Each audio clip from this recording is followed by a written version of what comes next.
I am Steve McMillan. I'm with the Denver Post. I'm sorry, I feel like I'm cutting in line here, but we've got a business news staff of 10 reporters.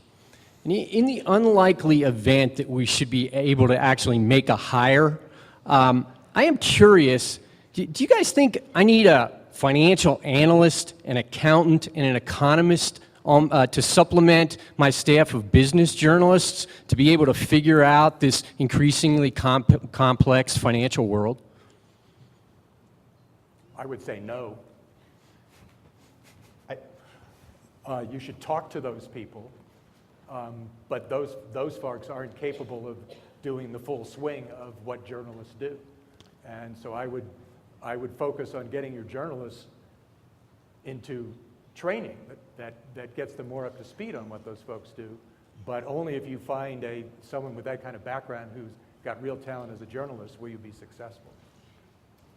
I would modify that slightly. If you could find a journalist who really also had some legal training and can parse legal documents, that's even almost, to my mind, more important than analyzing a financial statement. Because it's what's not in the financial statement that counts. And I think as proof that you don't really need that is, I recall it was 2 or 3 years ago, maybe it was a couple years ago, the Denver Post itself did a very nice series of stories about problems in the home building market and mortgage market in the Denver area. And I presume those stories were written by reporters and driven by editors who were not financial analysts, but just were smart, curious skeptics about what was going on. Greg?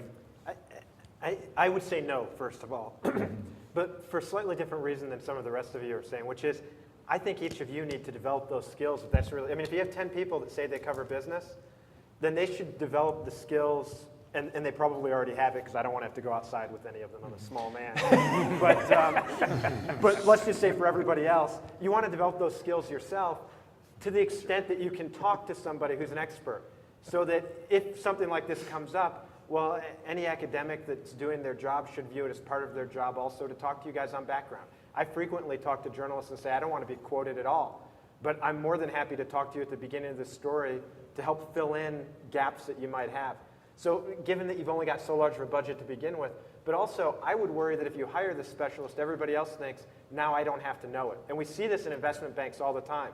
They don't want to learn about something, so they've got to hire some geek academic to do it, and they pay well. But then everybody else says, well, now it's not my responsibility. And to me, that's the worst possible outcome. Amen. I would hire a great City Hall reporter, somebody with an investigative background, preferably. Yeah. Hi, I'm Christina Burton. I'm from Howard University. I'm also the business and technology editor of Howard's paper, The Hilltop. And I was just wondering if you guys, could come to my school and talk about this same stuff, because this is really important. I think Howard should hear a lot about this. Also, do you think that business editors and writers kind of took down, or you say we disappointed, the first panelist said we kind of disappointed the audience that looks at these papers and things like that. Do you think that specifically we disappointed the minority communities as well, maybe because of the skyrocketing, and that's a large, extravagant word, but the larger unemployment rates for Black people, minorities, things like that? Do you think that because of our writing, the way that we wrote, that we disappointed or didn't give enough information to those communities in specific? I'll take a shot at that one. I think, look, the subprime lending domain was one that hit minorities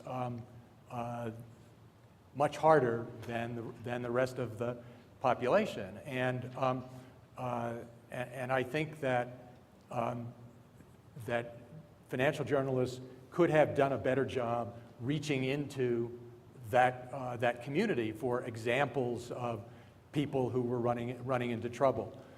The problem was that legislators who come from the minority communities were egging the subprime lenders on, and the proclamation was not, this is a dangerous thing, but rather, look what's happening. We've gone from 55% of the population to 66% of the population owning their own homes, and redlining is going away. So you had two elements of less than perfect performance there: the political leadership and the business writing. I would like for Mr. Dodds-Frank to answer this too, just because. I would agree with what Paul said. I think that the story was, well, redlining is finally over. Maybe this is a good thing for it's now the defense for Andrew Cuomo, who was his Secretary of Housing and Urban Development at the time, and for Fannie and Freddie. We were giving more Americans a piece of the American dream.